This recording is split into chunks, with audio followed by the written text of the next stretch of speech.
Nous prions pour nous disposer à écouter la parole du Seigneur.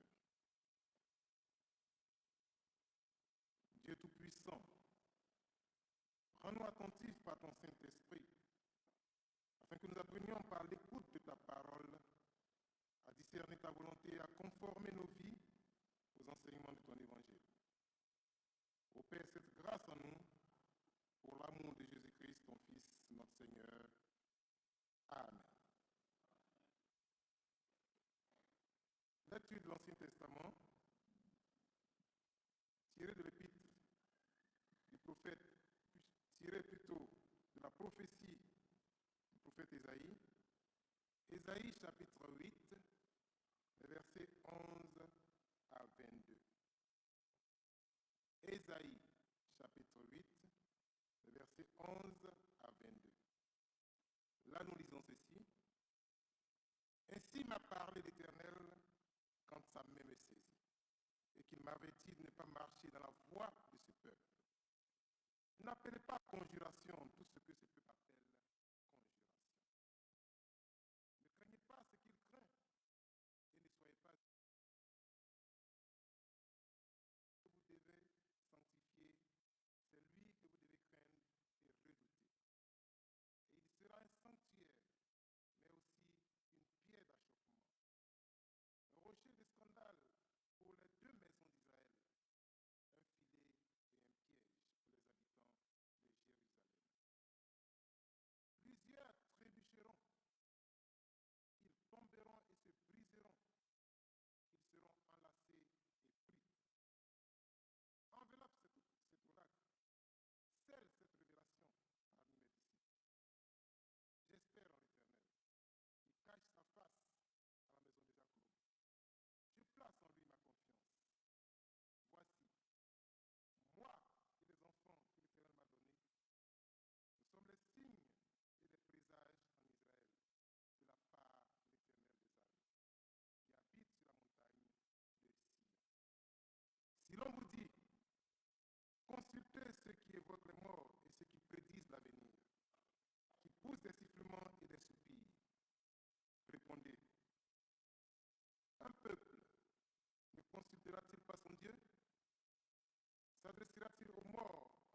Après avoir été éprouvé, il recevra la couronne de vie que le Seigneur a promis à ceux qui l'aiment.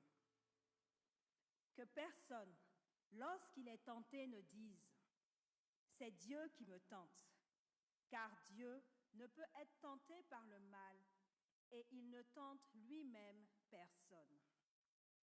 Mais chacun est tenté quand il est attiré et amorcé par sa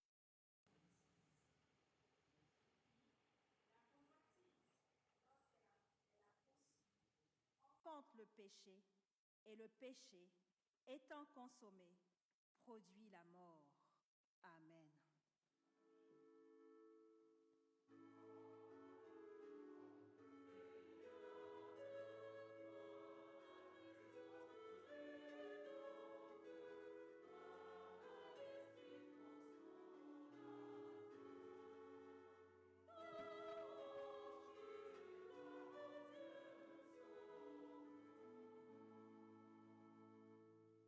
Nous trouvons notre dernier texte dans l'évangile de Jésus-Christ selon Luc, le chapitre 4, et nous lirons du verset 1 au verset 13.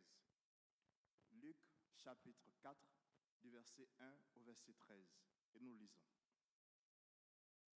Jésus, rempli du Saint-Esprit, revint du Jourdain, et il fut conduit par l'Esprit dans le désert, où il fut tenté par le diable pendant 40 jours.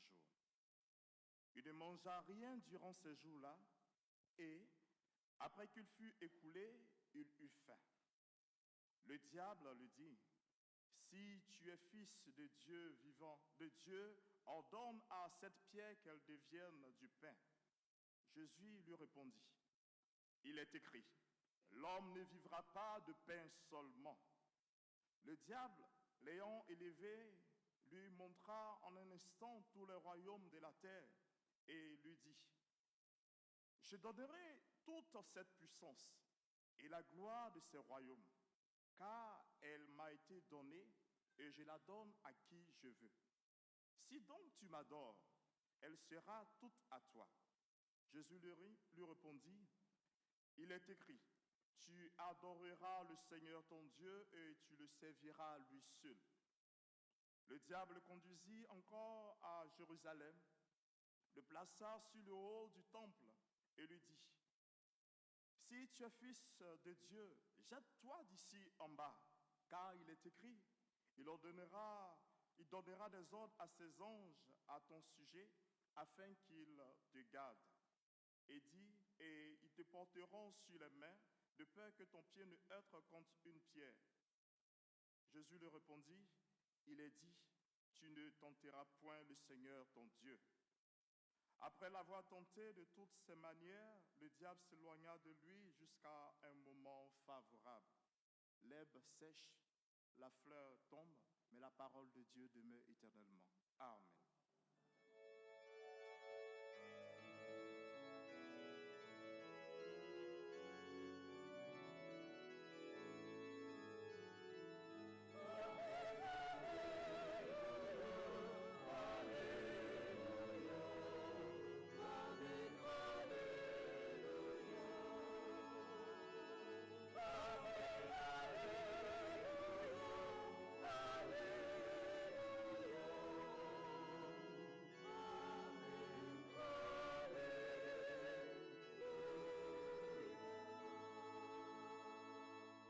Nous chantons au Seigneur le numéro 343 de notre recueil Gloire à Dieu.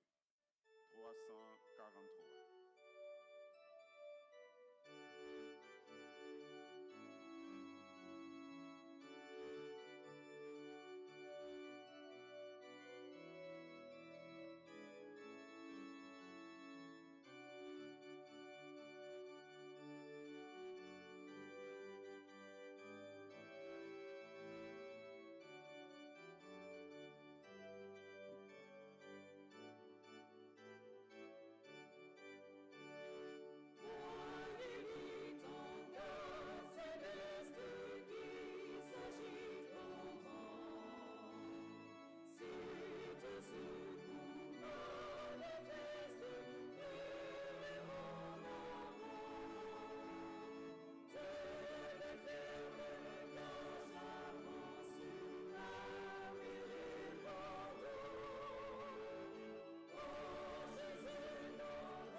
ta voix puissante et tendre à nos cœurs se fasse oui. Amen. Veuillez vous asseoir.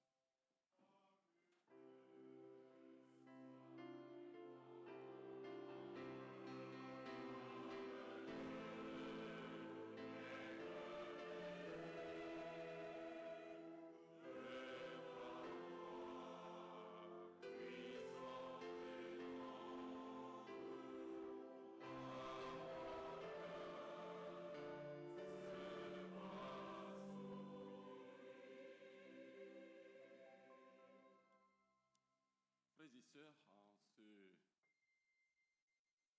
premier dimanche du mois de février, le thème retenu par notre Église, l'Église méthodiste unie, Côte d'Ivoire, vous l'avez sur vos feuillères. Et puis vous avez une photo avec quelqu'un qui fait la main comme ça. Peut-être celui qui a choisi la photo pourrait mieux l'expliquer. Mais je donnerai quelques explications à la fin.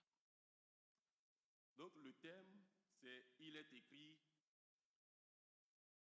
point de suspension, victoire sur la tentation. Et nous avons écouté tout à l'heure le récit qui nous parle de la tentation de Jésus. Et ce récit nous est donné par les trois évangélistes. Je veux dire Matthieu, Marc et Luc. L'évangéliste Jean n'en parle pas. Mais l'évangéliste Marc ne nous donne pas de détails sur cette tentation. Il en parle en 2 versets. Dans Marc chapitre 1er, versets 11 à 12. Matthieu et Luc parlent de 3 types de tentations, mais dans un ordre différent. Tous parlent de 40 jours de jeûne et de prière et du lieu où cela se passe, c'est-à-dire le désert. Mais juste avant cette histoire de la tentation ou de l'épreuve, parce que le mot grec qui est traduit par tentation signifie également épreuve, juste avant cela, il y a le baptême de Jésus au Jourdain. Et après le baptême vient l'épreuve. Et cette épreuve est mise en parole au bout de ce jeûne par le dialogue entre le diable et Jésus. Le diable, cette voix qui intervient ici, comme sans doute elle le fait de bien de manière dans nos vies à nous. Et les évangélistes donnent 3 noms à ce diable. On dit tantôt que c'est le diable, donc c'est lui qui se jette en travers, qui cherche à briser ou à casser les relations. Ensuite, on l'appelle tentateur lorsqu'il parle à Jésus, comme ses paroles d'ailleurs qui tentent. Et enfin, le Satan dans ses récits, qui est l'accusateur dans un projet, dans un procès. Il cherche à briser la relation entre Jésus et son Père en le mettant à l'épreuve pour pouvoir ensuite l'accuser. Nous-mêmes, nous sommes très capables de faire tout cela les uns à l'égard des autres, d'être diaboliques. Vous comprenez donc facilement ce qui se passe ici avec Jésus. Le thème de notre méditation, il est écrit « Victoire sur la tentation ». Venons à la notion d'écrit ou d'écriture, il est écrit. Le Christ fera sienne cette habitude d'amarrer son enseignement aux écrits qui l'ont précédé. Il aurait pu parler de sa propre autorité, Il en avait les moyens et la capacité. Cependant, le Christ, dès le départ de son ministère, a mis en avant l'autorité inspirée des Écritures. Et dans cette tentation, il y a 3 interventions, ou 3 niveaux, ou 3 tentations, si vous voulez. La première intervention porte sur le matériel.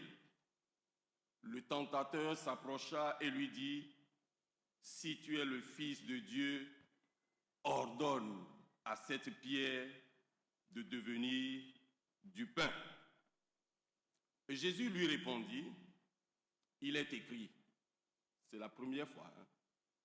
Il dit, « Ordonne. » Et Jésus va dire, « Il est écrit. » Et justement, en grec, c'est « il a été écrit », si nous prenons le mot grec. Mais il est écrit. Ce n'est pas seulement du pain que l'homme vivra. Observons que ce combat spirituel nous renvoie, comme en Éden, à une situation concrète. Assurément, les aliments nous nourrissent ou nourrissent notre corps. Ces aliments sont importants car ils entretiennent la vie. Mais le Christ fait référence à une nourriture qui transcende le matériel, celle qui permet de se projeter dans une autre dimension, dans un autre avenir. Et c'est le texte de Deutéronome, chapitre 8, verset 3, qui est cité ici. Donc, devant cet enjeu, dont nous avons parfois mésestimé les conséquences solennelles, le Seigneur a offensivement utilisé l'écriture inspirée. Je vous ai cité tout à l'heure Deutéronome chapitre 8. La deuxième intervention porte sur le pouvoir. Le diable le conduisit plus haut, lui fit voir en un instant tous les royaumes de la terre et lui dit, « Je te donnerai tout ce pouvoir avec la gloire de ces royaumes, parce que c'est à moi qu'il a été remis et je le donne à qui je veux. Toi donc, si tu m'adores, tu l'auras tout entier. » Jésus lui répondit et il dit, « Il est écrit, tu adoreras le Seigneur ton Dieu et c'est à lui seul que tu rendras un culte. » Et cette deuxième intervention du Christ porte sur la reconnaissance de l'autorité souveraine de Dieu. La troisième intervention porte sur notre relation à Dieu. Si tu es le Fils de Dieu, jette-toi en bas, car il est écrit. Et voilà, le diable lui-même dit, car il est écrit. C'est Christ qui disait, c'est Jésus qui disait avant, il est écrit. Mais vous allez voir comment Jésus va au-delà de l'écriture. Donc il dit, il est écrit, il donnera pour toi ordre à ses anges de te garder et encore, ils te porteront sur leurs mains pour t'éviter de heurter de pied quelques pierres. Alors Jésus lui répondit, il ne dit pas cette fois, il est écrit, puisque le diable est allé sur ce terrain-là. Mais si vous voyez, et j'ai vu que la version a respecté cela, il dit, il est dit. C'est ça, le pouvoir de la parole. Il dit, il est dit. Ce n'est plus il est écrit, mais il est dit. Hein? Tu ne mettras pas à l'épreuve le Seigneur ton Dieu. Observons que dans ce combat spirituel, l'adversaire connaît lui aussi parfaitement les Écritures et les utilise de façon subtile et fallacieuse. Raison de plus pour nous de bien connaître cette révélation divine. Le Christ veut mettre l'accent sur l'importance de l'obéissance et du respect dans notre relation à Dieu. Là encore, le Seigneur déjoue le piège de s'octroyer une quelconque prétention à braver la loi de la pesanteur. Il agira de même à la croix quand les passants, après les injures, lui disent « Si tu es le Fils de Dieu, descend de la croix. Alors, une question. Si le Seigneur agit de la sorte dans son face-à-face avec le diable, ne devrions-nous pas nous inspirer de sa démarche plutôt que de compter sur nos propres forces, notre intelligence, tous nos bons arguments quand nous sommes en face de certaines situations? Presque à chaque fois que le Seigneur a voulu mettre en garde ses auditeurs, il s'est servi de l'autorité inspirée des rouleaux des prophètes. Il a ainsi rappelé en citant les écrits anciens que le temple de Jérusalem devait rester une maison de prière. Jésus est venu accomplir ce qu'il avait été dit d'avance. Et sa première prédication dans la synagogue de Capernaum nous le révèle. On dit on lui remit ou on lui donna le rouleau du prophète Ésaïe et en le déroulant, il trouva le passage où il est écrit « L'Esprit du Seigneur est sur moi parce qu'il m'a conféré l'onction pour annoncer la bonne nouvelle aux pauvres. Il m'a envoyé proclamer aux captifs la libération et aux aveugles le retour à la vue, renvoyer les opprimés en liberté, proclamer une année d'accueil par le Seigneur. » Alors il commença à leur dire, « Aujourd'hui, cette écriture est accomplie pour vous qui l'entendez. » Le Christ ne s'est pas autoproclamé le Messie. Il s'est présenté comme un serviteur venant réaliser ce que son Père, dans sa préscience, avait conçu par amour pour sauver le genre humain. Ainsi, non seulement le Seigneur a reconnu l'inspiration des écrits des prophètes, mais plus encore, il a donné un sens nouveau à ses écrits.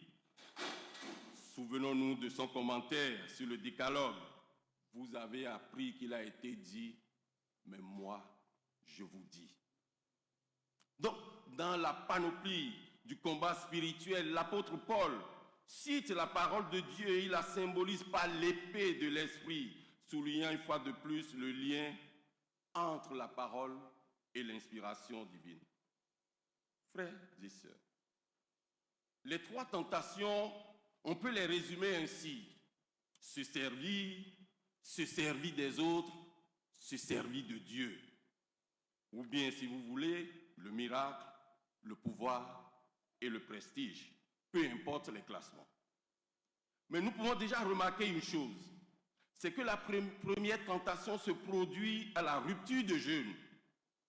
Parce qu'il y a un moment où le jeûne ne nourrit plus, la voix de Dieu se fait rare, elle semble lointaine, insuffisante, irréelle. C'est alors une autre réalité qui prend le dessus. Et la venue du tentateur, c'est toujours à ce moment-là. Beaucoup d'entre nous l'entendent souvent lorsque des gens disent « Mais est-ce que tu crois vraiment le problème que tu as là? Est-ce que ce n'est pas tel? Et si tu allais à tel autre endroit? Et je connais quelqu'un qui peut quand même agir pour toi. » C'est justement au moment où on sent le vide que cela se produit. Plus que cela, le diable n'est pas seulement celui qui conseille de se passer de Dieu ou qui suggère que Dieu ne fait rien ou bien que Dieu n'existe pas. Et c'est ce que le texte d'Ésaïe que nous avons lu, c'est ce que ça dit. Il dit, et si l'on vous dit, consultez ceux qui évoquent les morts et ceux qui prédisent l'avenir, qui poussent des sifflements et des soupirs, répondez, un peuple ne consulte-t-il pas son Dieu? Oui, le diable, il introduit des doutes et il va transformer l'évangile en contre-évangile. Puisque l'évangile, c'est la bonne nouvelle. Or, avec des si, il n'y a plus de bonne nouvelle. Dire ou entendre des si dans la relation avec Dieu, c'est faire de lui un Satan. Les si donnent l'illusion de pouvoir contraindre Dieu. Je m'enferme et je l'enferme dans ma religion. Mais lui est Dieu. Il est libre. Je me trouve seul dans la prison diabolique que je me suis construite. Alors il y a fin de la bonne nouvelle. Et Jésus va déjouer chaque piège du tentateur. Il va opposer à la rupture du jeûne, il va opposer que seul ce jeûne nourrit véritablement. L'homme ne vivra pas du pain seulement. Et Matthieu va ajouter, mais de toute parole qui vient de Dieu. En fait, à chaque parole tentatrice, il va opposer sa relation avec Dieu, un Dieu qu'on ne soumet à aucune épreuve, un Dieu qu'on adore, c'est-à-dire qu'on reconnaît pour ce qu'il est et non pour ce qu'on aimerait qu'il soit. Un Dieu unique dans tous les sens du terme, le seul à adorer, le seul à faire du bien, le seul qui nourrit ceux qui ont faim de vivre, le seul qui vaille le coup. Et il est unique, vraiment unique. Aucun autre Dieu ou prétendant à la divinité ne ferait les choses folles qu'il fait. Jésus aussi est unique en son genre. Et les tentations annoncent déjà en négatif sa passion et sa mort. Mais le jeûne de Jésus ne s'arrêtera jamais. Quand il mangera, c'est de la parole de Dieu qu'il se nourrit. Pour nous, frères et sœurs, c'est cette parole-là. Cette parole se trouve dans la Bible, cachée, attendant d'être découverte, entendue, reçue, aimée au détour des pages, à travers des mots, des lois, des histoires, des poèmes, des promesses. Et Jésus, à cause de lui, en Jésus, à cause de lui, tout ceci devient évangile, annonce de bonnes nouvelles qui concernent notre existence à chacun et à chacune. Sans lui, utilisé comme le fait le diable, des citations extraites sans intelligence, dans une lecture fade et sans âme, ces mots ne sont rien et ne nous diront rien. Ces mots ne nous nourriront pas. Car c'est Dieu qui nourrit et non pas le papier Bible. Mais il me faut bien prendre ce que cela me donne pour pouvoir en profiter. Il me faut bien ouvrir le cadeau, sinon à quoi sert-il de savoir qu'il est mien? La vie nouvelle offerte en Jésus à chaque baptisé, le baptisé l'a saisi.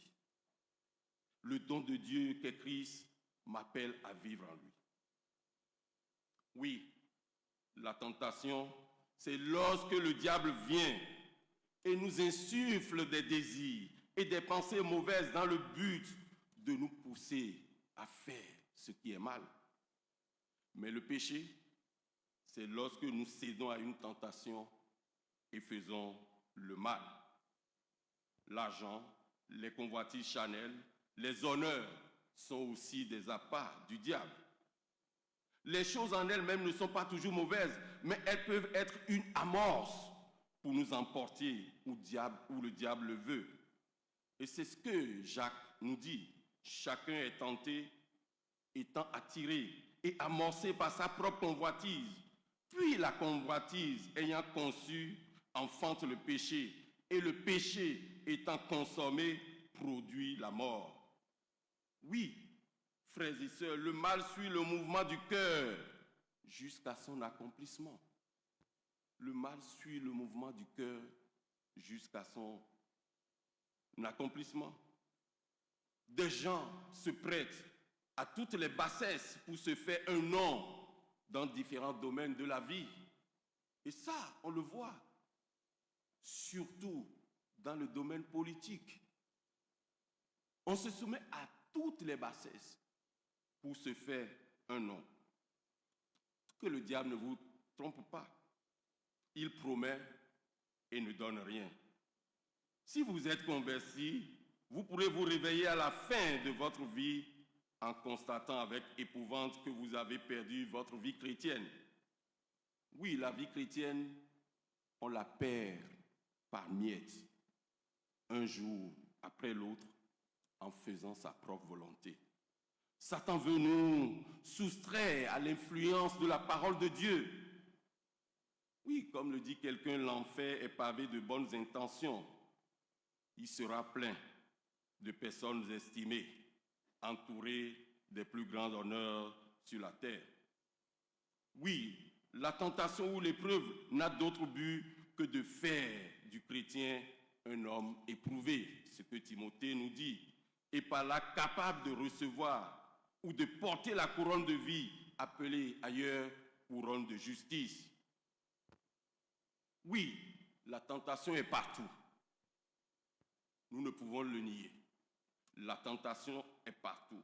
Elle fait partie de notre vie quotidienne. Que votre faiblesse s'appelle argent, sexualité, pouvoir, luxure, fainéantise, il y en a de tous les goûts. La tentation fait partie de notre quotidien d'être humain. Tous les hommes, grand H, on dit aujourd'hui tous les humains, sont tentés. Nous ne pouvons jamais nous débarrasser de toutes les tentations jusqu'à notre mort. Nous en aurons. Le texte le dit, le texte est dit, le diable reviendra à un moment favorable. C'est la fin, le verset 13. Nous en aurons. En revanche, nous pouvons apprendre à leur résister et ainsi à ne pas céder aux œuvres de la chair. Oui, la tentation fait rage autour de nous. Dieu a prévu les moyens pour que nous puissions en sortir victorieux. D'où la deuxième partie de notre thème, victoire sur la tentation. Comment sortir, comment vaincre la tentation. Et Paul le dit, Dieu qui est fidèle ne permet pas que vous soyez tentés au-delà de vos forces, mais avec la tentation, il préparera aussi le moyen d'en sortir afin que vous puissiez la supporter. 1 Corinthiens 10, verset 13. Connaître l'Écriture est une clé pour la victoire sur les tentations. Néanmoins, croire que cela suffit pour remporter la victoire est un leurre. Pour remporter la victoire sur la tentation, nous devons connaître la parole, mais également recevoir de Dieu la force nécessaire pour ne pas y succomber. L'évangéliste Jean, au chapitre 15, nous dit que Jésus est le cep et nous sommes les sarments. Sans lui, nous ne pouvons rien faire. De la même manière que le sarment trouve sa force dans le cep qui l'alimente, par sa sève nourricière, nous trouvons notre force en Jésus à travers la prière. Plusieurs chrétiens tombent dans des tentations grossières alors qu'ils connaissent la parole. Pourquoi? Parce qu'ils n'ont pas la force d'y résister. Ils sont vides, ils sont sans vie spirituelle. Croire que nous pouvons combattre Satan juste en proclamant les versets bibliques, c'est faux. On l'a vu tout à l'heure. Nous devons prier afin que la parole devienne vivante en nous. Alors nous pourrons proclamer les versets bibliques avec puissance et gagner la victoire. Oui, veillez et priez afin que vous ne tombiez pas dans la tentation. C'est ça, il disait dans Matthieu 26, verset 41. L'esprit est bien disposé, mais la chair est faible. Jésus invite les disciples qui désirent le suivre à veiller et prier afin de ne pas succomber à la tentation. Et Jésus le dit d'une manière claire et précise. La chair est faible, alors prions. Et les disciples, en voyant toutes les difficultés qui les entouraient, comme l'opposition, les malades, les pauvres, les démoniaques, ont dit, Seigneur, apprends-nous à prier. Tout chrétien doit apprendre à surmonter la tentation parce que nous serons tous tentés, et cela de plusieurs manières. Mais par la grâce de Dieu, oui, par la grâce de Dieu, nous pouvons vaincre la tentation. Du fait que, et je vais terminer, du fait que je suis crucifié avec Christ. Du fait que Christ vit en moi. C'est ça la proclamation. Christ, il vit en chacun de vous. Oui, Christ vit en toi. Nourris-toi et arme-toi de la parole de Dieu par son étude, par sa méditation. Mène une vie de sanctification. Et ça, c'est méthodiste, la sanctification. Sans cette sanctification, nul ne verra Dieu. C'est un mot qui est cher pour nous, hein, pour les méthodistes, pour John Wesley. Oui, la vie de la sanctification, c'est nous débarrasser de tout ce qui est en nous et qui crée une ouverture à Satan. Oui, revêt-toi. Revêtons-nous des âmes spirituelles, telles que Paul les énonce en Éphésiens 6, versets 10 à 18. Vous connaissez bien la vérité, la cuirasse de la justice, le zèle pour l'évangile, le bouclier de la foi, le casque du salut, l'épée de l'esprit, la prière. Oui, menons une vie de communion et de prière avec Christ et éloignons-nous de tout ce qui nourrit la tentation. Que le Seigneur lui-même, vainqueur de toute tentation, nous vienne en aide. Amen.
Le tentateur est là, mais le Seigneur